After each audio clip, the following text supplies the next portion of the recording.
Buenas tardes. En el marco de los eventos programados para la celebración del 50 aniversario de la Iglesia Bautista Betel de la Colonia Clavería en la delegación Azcapotzalco, en la Ciudad de México, tendremos una serie de entrevistas con su pastor y director, Manuel Martínez Garibay, con la finalidad de que la comunidad cristiana bautista conozca lo que Dios ha hecho en este medio siglo, los cuales han llevado a la Iglesia Betel a ser una congregación de muchos logros espirituales y misioneros. Para comenzar, le preguntaremos quién es Manuel Martínez Garibay. En primer lugar, buenas tardes.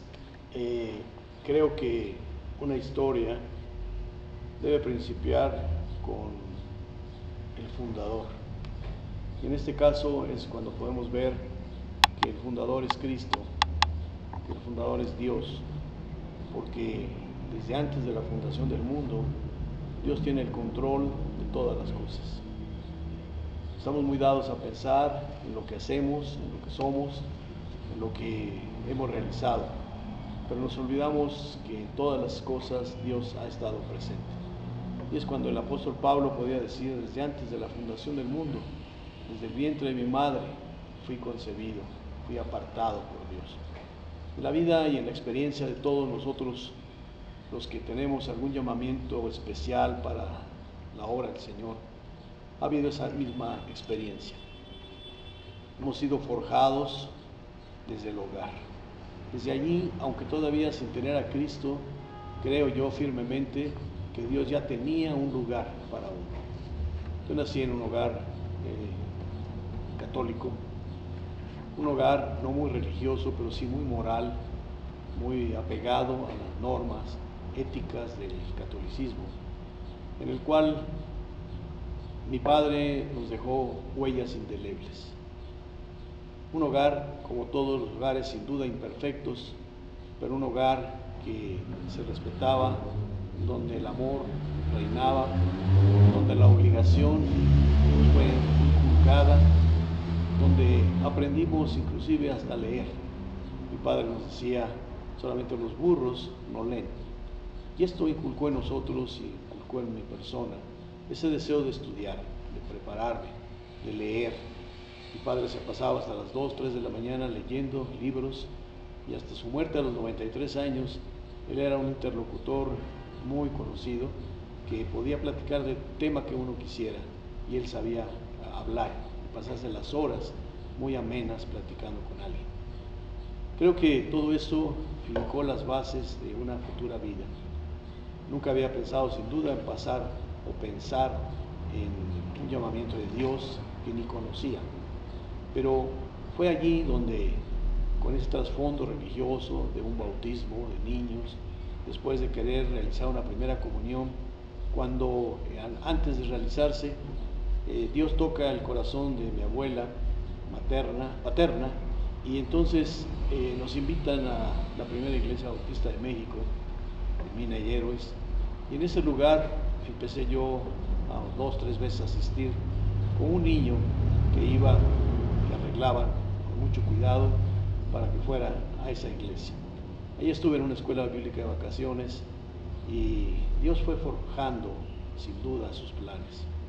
Cuando menos lo esperaba, ya había 14 años de vida, de edad.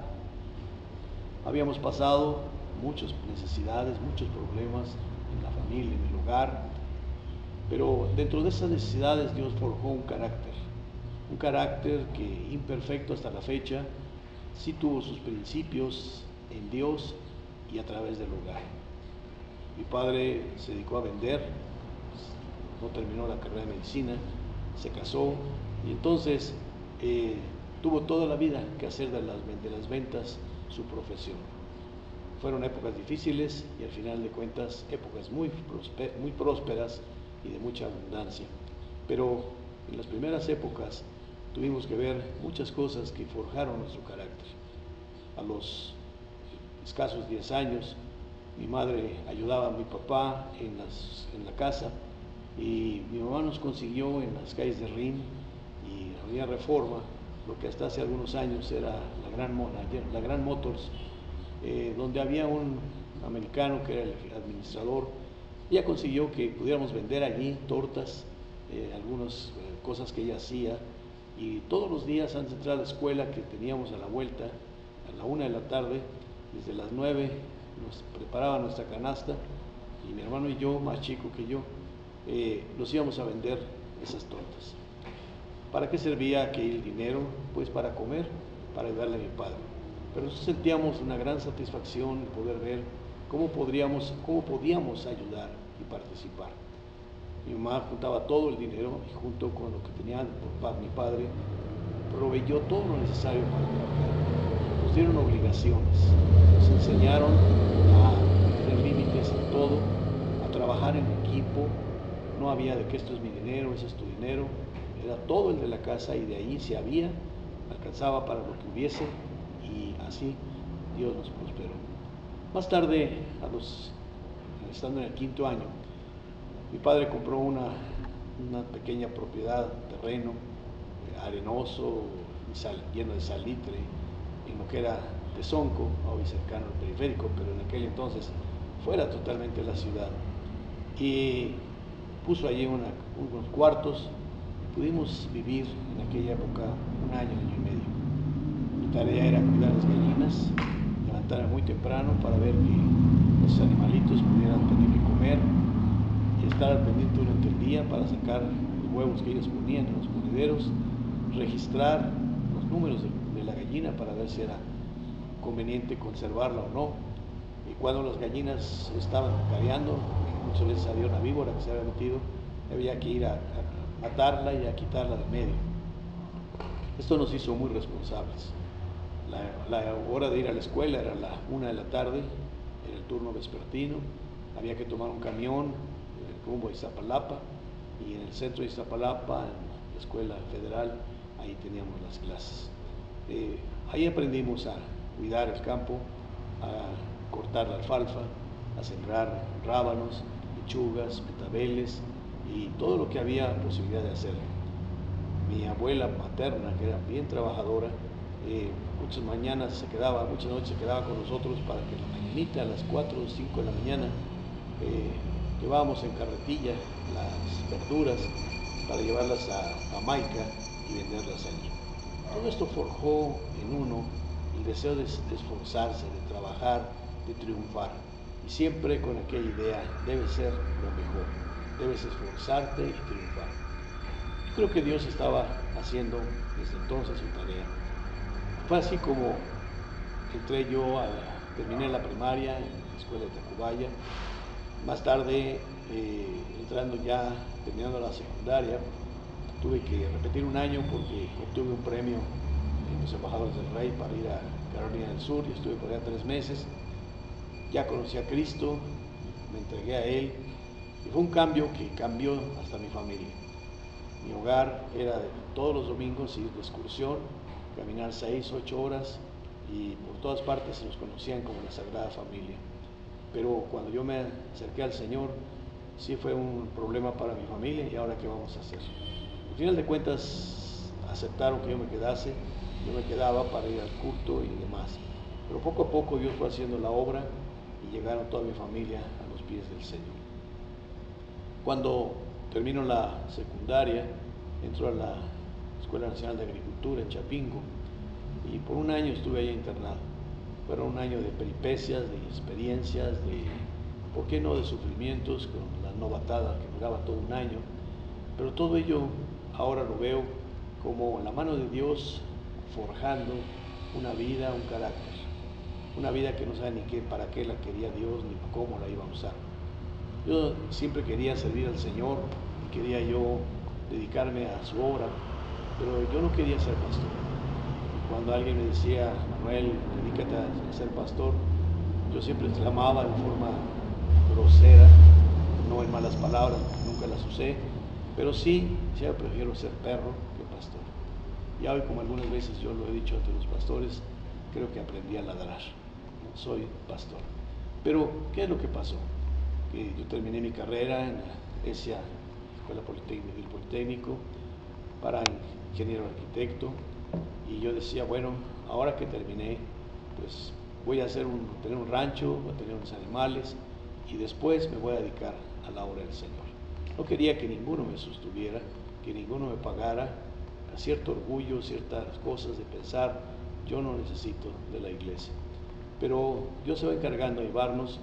Obtuve un muy buen trabajo como subgerente de una compañía de revestimientos, y después, pasado el tiempo, yo me recordaba cuando tenía 12 años, mi padre me daba 5 pesos por cada obra que yo le llevara en un papel apuntando la dirección de la obra, el nombre del ingeniero arquitecto, su teléfono y más o menos qué tanto grande estaba la obra. ¿Para qué? Para que él pudiera más tarde contactarlos y tratar de ofrecerles los servicios de recubrimientos de mármol o granito natural para un edificio, para una casa. Y todo esto fue una parte del trabajo. Cuando yo termino la escuela, me dan trabajo en esa compañía y soy subgerente de la compañía. El gerente, un español, tenía muchísima confianza, me dejaba a veces 4 o 5 meses, porque se iba a España, todas sus chequeras en blanco firmadas para que yo las llevara adelante. Ciertamente había un auditor, había un contador, pero yo era el que tenía las decisiones. Todo eso marchó muy bien, hasta que un día el dueño se muere y entonces empezaron a tener muchos problemas, toda la gente, los hermanos, los hijos, la familia del dueño. Un día, siempre tenía muy buenos carros, y desde entonces mi primer carro yo lo compré, y ahora tenía una camioneta pick-up que ya tenía un ranchito en Tepeji del Río. E iba yo una noche rumbo allá para quedarme y regresar a las 7 de la mañana del día siguiente, y llorando me detuve a la orilla del camino. No había autopista, era una carretera angosta, y estaba yo llorando y lloviendo. Yo dije, Señor, yo sé que muchos de los problemas quizás son como Jonás, yo no he querido hacer tu voluntad, y temerariamente le puse a Dios una condición: si tú me estás llamando, Señor, haz que mañana a las 7 de la mañana que yo regreso a trabajar, todos los problemas hayan acabado. Yo entenderé que es porque tú quieres que yo me dedique a tu obra. Yo me fui, dormí, regresé muy temprano para estar a las 7 en la fábrica en San Bartolo. A las 11 de la mañana me llamó el equipo de abogados que había, que estaban arreglando los asuntos, y me dijo, Pastor, Manuel, ingeniero, si usted no tiene nada que reclamar, pues simplemente ya arreglamos todo. Me dieron algunas cosas, permitieron sacar mis cosas, me dieron un dinero, y yo a las 11 yo salía ya sin ningún compromiso con la empresa. Una vez que yo salí de la compañía, salí con, por un lado, cierta tristeza al dejar cerca de 3 años de trabajo, pero por otro lado con una gran satisfacción, la seguridad de que Dios tenía un plan para mi vida. Aún yo no quería ser pastor, pero sí quería servir al Señor. Fue así como al salir de allí con mis cosas, con mi camioneta, fui a ver al misionero en turno aquí en el campo, y le dije, hermano Doffer, quiero irme al seminario. Él me explicó que ya habían empezado las clases, que ya era tiempo fuera, pero que iba a hacer lo posible. De ahí le habló al director. Él me conocían bastante porque ya había estado trabajando desde los 14, 15 años en ciertos grupos, y de inmediato el director del seminario, que más tarde fue muy conocido por nuestra iglesia, el hermano Santiago Crane, me dijo que se venga inmediatamente. Fue así como partí al seminario sin saber ni qué iba yo a estudiar, pero yo quería servir ahora al Señor. Al poco tiempo recibí de mi misionero en México, en la Ciudad de México, una invitación para venirme por 2 años a dirigir el trabajo estudiantil en la ciudad universitaria. El misionero americano que estaba había tenido algunos problemas y había salido del país, y no se quería que la obra se viniese abajo. Me vine a trabajar con ellos, y al mismo tiempo regresé a mi iglesia, que era la primera iglesia de México. En ese entonces mi novia estaba ahí en la iglesia, la que hoy es mi esposa, y pues me ayudó mucho en el trabajo que yo realizaba. La primera iglesia bautista de México, una iglesia muy tradicional, de muchos años, en aquel entonces casi 100 años de vida, tenía 7 iglesias que había organizado como nuevas iglesias a través de cerca de 70, 75 años de trabajo misionero. Y hasta ahí se habían quedado. Yo empecé a trabajar con la iglesia y nos lanzamos a una meta: organizar una misión cada semana para la iglesia. Y así vimos por varios meses, semana con semana, se empezaron a organizar iglesias y otras estaban listas para hacerlo. Fue así como a escasos 2 meses de casarme, un día bajaba yo por las escaleras de lo que era la primera iglesia. Yo ya estaba como tercer pastor allí, director de misiones, con muchas encomiendas en la iglesia, y ese grupito de hermanos me dice: hermano, y me entregaron una carta. Yo la vi y era una invitación con todas las firmas de los hermanos, que no eran más de 14, 15, y me pedían que yo aceptase en junio ser su pastor. Y bueno, déjeme pensarlo, pero yo simplemente pensé no. Pero luego le pregunté a mi pastor, que era don Alejandro Treviño Osuna, le digo: hermano, ¿qué debo contestar? Y él me dijo: Manuel, te queremos aquí, te necesitamos aquí, te diría yo no te vayas, pero creo que es una oportunidad muy grande que tú tienes para hacer grandes cosas, y Dios sin duda las tiene. Yo me sentí aligerado porque eran muchos los compromisos que yo tenía con ellos, pero con esta salvedad, pues, o salvoconducto, yo dije adelante. Más tarde hicimos sueños, planes, y aceptamos el pastorado de la iglesia bautista Betel, la cual el 29 de junio empezamos a trabajar como una nueva iglesia, la 16ª iglesia en la Ciudad de México. Una iglesia que tenía solamente 14 miembros, mi esposa y yo, 16 miembros, de los cuales 4 eran choferes de pipas de gas, gasolina, de petróleos, el resto esposas y muchachos, hijos de las familias. No había ninguna perspectiva para sostener esta iglesia, ni numérica, ni económica, ni de experiencia espiritual o doctrinal. No obstante eso, yo estaba cierto de que el plan de Dios era ese. En cierto momento la señora Mercado, que era una gran mujer cristiana, que me apreciaba demasiado, me dijo: Manuel, pon los pies en el suelo. Con un grupo de personas como estas nunca vas a poder hacer todo lo que tú quieres. Porque yo le había platicado los sueños, los planes, lo que era mi visión hacia los largos años. Pero pasó el tiempo y yo me di cuenta con gran verdad y con gran certeza cuánta veracidad había en las palabras de la hermana Mercado. Pero al mismo tiempo entendí algo que la palabra de Dios nos enseña: no es con ejército ni con fuerza, sino con el Espíritu del Señor. Con la gente que teníamos y los que éramos no podíamos, pero en el nombre del Señor sí se ha hecho. Hoy, cuando vemos retrospectivamente, podemos ver 50 nuevas iglesias organizadas en 50 años, trabajando por su cuenta, organizadas como bautistas, y las cuales han salido de nosotros. Más de 6.500 bautismos se han realizado en el templo, y esa gente hubiéramos querido tener la junta, pero los planes de Dios eran otros. Es así como podemos ver que se forma la primera iglesia, de la primera iglesia de México, la misión en Clavería, que no era ni Clavería porque era Avenida Patria 1998, en donde se inicia ese trabajo. Un trabajo que carecía de todo, en el cual no había número de gentes, no había posiciones económicas, no había cultura ni había conocimientos, pero ahí estaba Dios.